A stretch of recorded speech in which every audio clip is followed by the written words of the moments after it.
Follow me on Twitter at TNAFanSR. Like the Facebook page, Wrestling News Talk. We talk about wrestling, post wrestling news, and then there's a lot of guys there. Almost 200 likes. Just go like that page, get it to 200 likes, and then we'll all talk about wrestling.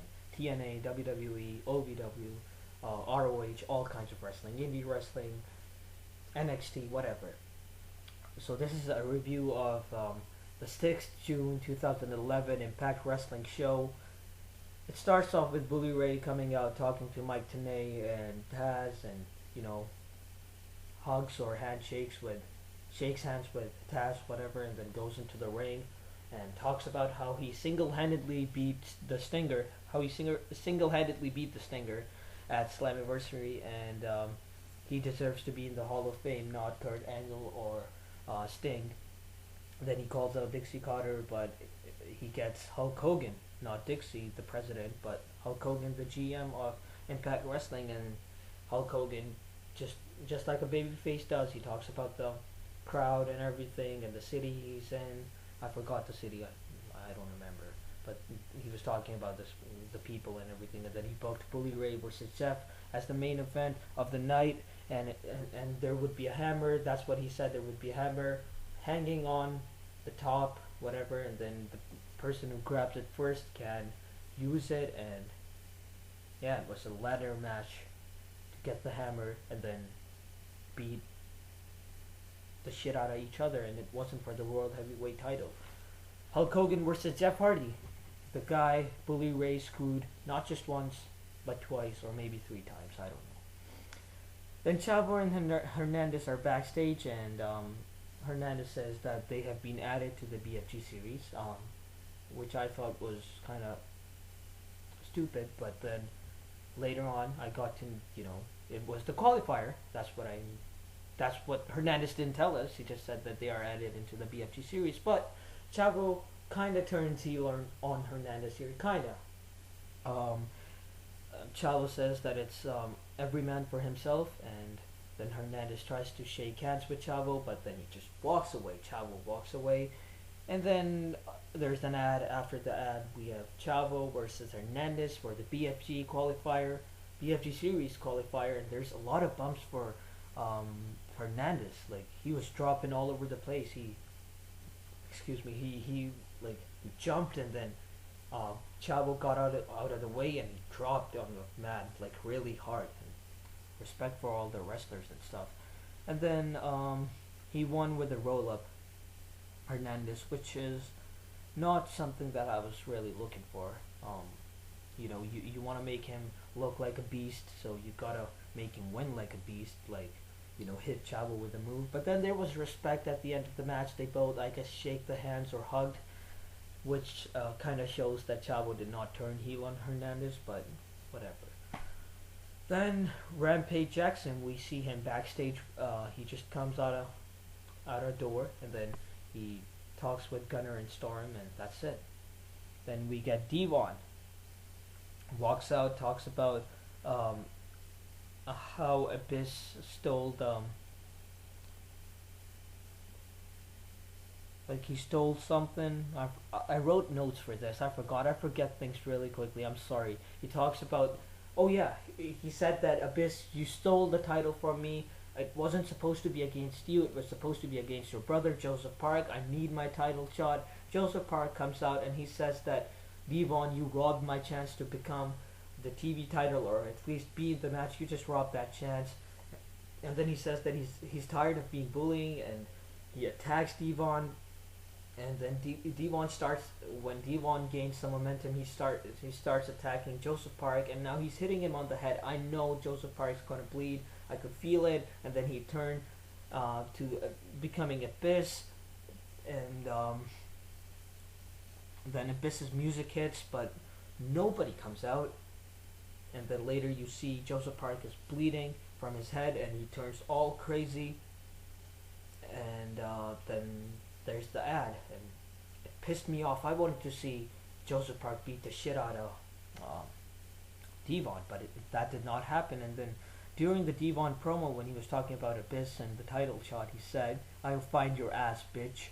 I loved it. It was so funny. My family was staring at me because I bursted out. I was laughing so hard. My family was like, "What the fuck are you doing?" That's not exactly what they said, but you know what I mean, right? Then we have backstage. Devon and Nux are looking for Abyss, and then Robbie E comes out. His music hits, and he says that he beat Jeff Hardy last year in the Bound for Glory series, and he got 5 points, bro. So that was stupid. And then he faces Samoa Joe for the qualifier to be in the Bound for Glory series. Obviously, we know that when Samoa Joe's music hit, I knew it was Samoa Joe who'd win, but it was a really quick match as it should be because Samoa Joe is a monster, unlike Robbie E. Then backstage we have Mickey G, who apologizes to Velvet Sky, and then Velvet's like, okay, I've got my wrestling gear on, you've got yours on, let's have a match. I need my title shot, rematch, whatever.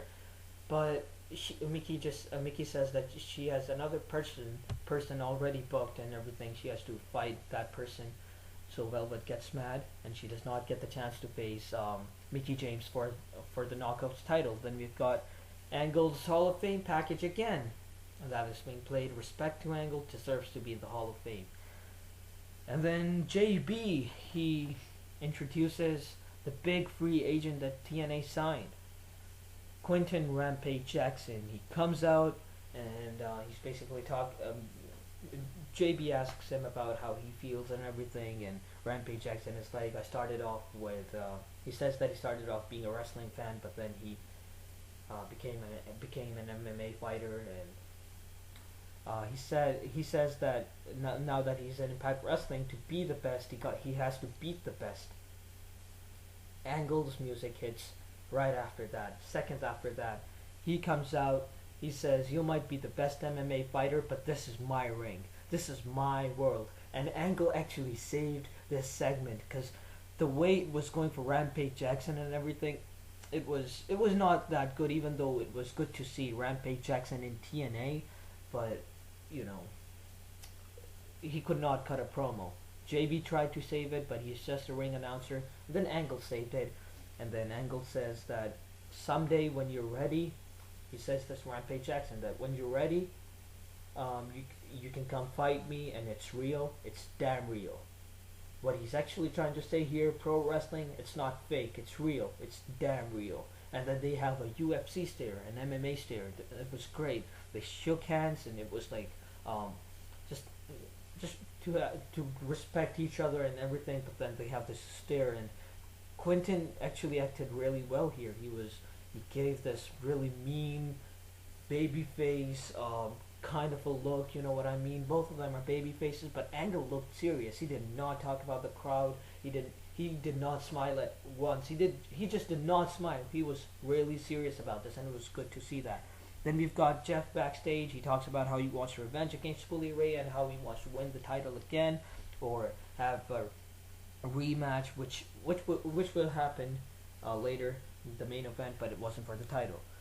Then we've got Bully Ray, who is talking to Ken Anderson backstage, and he says, why does he have to face Jeff Hardy? Why aren't Aces and H member into the Bound for Glory series? And then Ken Anderson asks Bully Ray, do you want the club's help, or what can the club do for you in tonight's main event? And then Bully Ray says, a good VP, a good vice president would know what to do in this situation. And then he walks away, and then Ken Anderson's there, and he says, does that mean I'm the VP?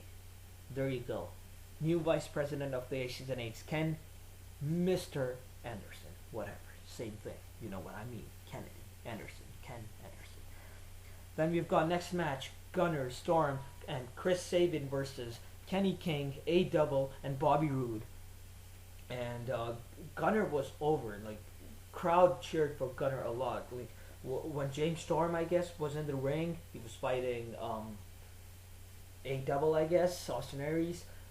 People were chanting, we want Gunner, and then they tagged in Gunner, and people were just cheering for Gunner a lot. That's how you put a guy over. TNA did a great job with putting Gunner over as a great babyface. He was nothing when he was a singles competitor, but now with Storm, he's so famous, everybody suddenly likes him a lot. and then Sabin basically hits the hailstorm, a hard hailstorm. It was so hard, like Kenny King's back hit the mat really hard. Respect to all these wrestlers again. Sabin pins Kenny King, and then it was a good match. It was just to put the new champs over, and that's what happened. Everybody cheered for Chris Sabin and Gunner and Storm. Then we've got Devon and Nux still looking for Abyss, Nux or Nox, whatever, but nothing happens. They just cut it off. They're just walking backstage, and then we've got Brooke Hogan, who praises Taryn Terrell, and Taryn actually asks Brooke Hogan, "Do you still like Bully Ray?" And she says, Brooke Hogan says, "Can we just talk about wrestling?" And Taryn apologizes and everything. Just a quick segment. This is just to tease Brooke Hogan's heel turn on her daddy. Then next match we've got Mickie James, Knockouts title match, I guess. Or maybe not, I forgot. I don't think so it was for the Knockouts title. But Taylor Hendricks versus Mickie James. Oh God, I love seeing Taylor Hendricks. She's done such a good job in OVW. Maybe not in TNA, but in OVW she did a great job with Heidi Lovelace, and their storyline was not that good, but the matches were really good in OVW. You should go watch OVW Wrestling, ovwrestling.com. Just please go there and watch them. And then during the match, it wasn't not a great match, not even a good match. It was okay match, and the crowd was really into it, because I guess everybody likes Taylor Hendricks and Mickie James. Mickie James fakes an injury during the match, and Taylor Hendricks goes up to her, and Mickie James pins Taylor Hendricks, and that's it.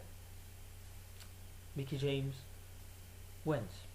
And then we've got Devon and Nux still looking for Abyss backstage, and then Nux gets attacked, and then somebody pushes the TV title towards Devon, and then out of nowhere Abyss comes out and starts beating the shit out of Devon, and then Abyss says, "I'm taking this belt, the TV title belt, into the Abyss." What does this mean? Does this mean that we'll never see the TV title again, or what do you think it means? I don't know what this means. Then we've got Snake's tweet. "Sunday I was left to fight alone. Message received." What does this mean? Does this mean that he's gonna turn heel? Does this mean that he would something would happen? I might make a separate video about this if I get more ideas in my mind or more predictions. But right now I can't say anything. This might lead to a heel turn by Sting, and then we could have a big feud again. Not again, I'm not sure. Maybe Hulk Hogan and Sting, not as wrestlers, but as leaders of two groups. Let's see what will happen.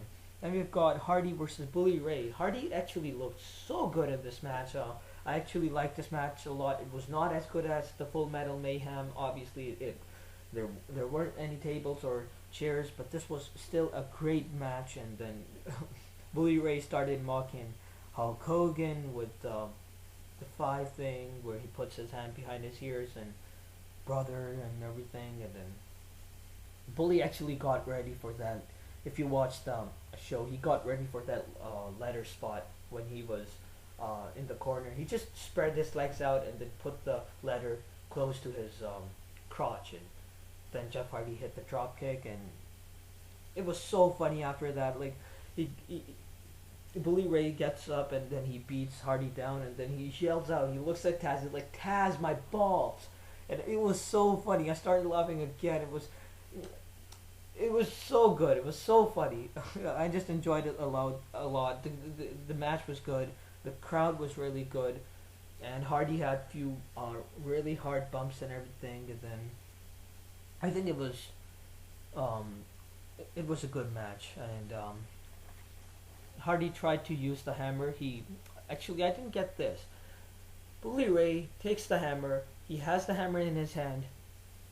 Hardy kicks him, or whatever he did, I think, the DDT. The hammer flies into the air. Hardy picks it up, tries using it. Like, what the hell?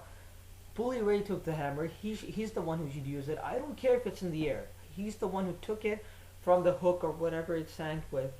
He's the one who came down the ladder, stood there with the hammer. How can Jeff Hardy use it? Jeff Hardy tries to use it, but he misses Bully Ray 5 or 4 times, and Bully Ray just runs backstage, and Hardy follows in with, I guess, Baby Hebner, whatever his name is, whoever was the ref, or maybe Earl Hebner. Um, so what basically happens backstage is he's looking for his belt. He's yelling out, "Where's my TNA World Belt?" Whatever, and he's just standing there, and from like on his back, Hulk Hogan, with another hammer, is about to attack Bully Ray, and Bully Ray does not know, obviously, because it's on his back. And Brooke Hogan out of nowhere comes and says, "No, Daddy," or something like that, or "Stop, Daddy." So she basically stops Hulk Hogan from attacking Bully Ray. And Bully Ray turns around, sees Hogan, runs away. There was no end to the title match. I mean, to the main event, and it sucked. I didn't want to see that. I want to see an end.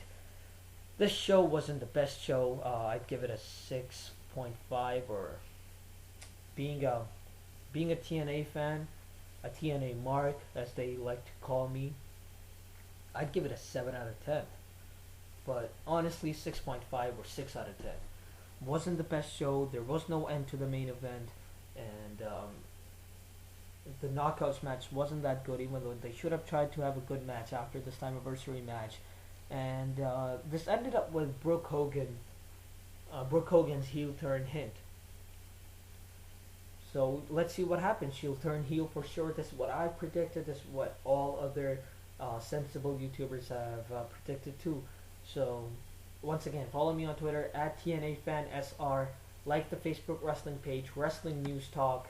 And thanks for listening to me. This video was long. That's why I do not like doing wrestling show reviews. I suck at these. I mean, see, it's like Taz's commentary messes so many things up. Thank you.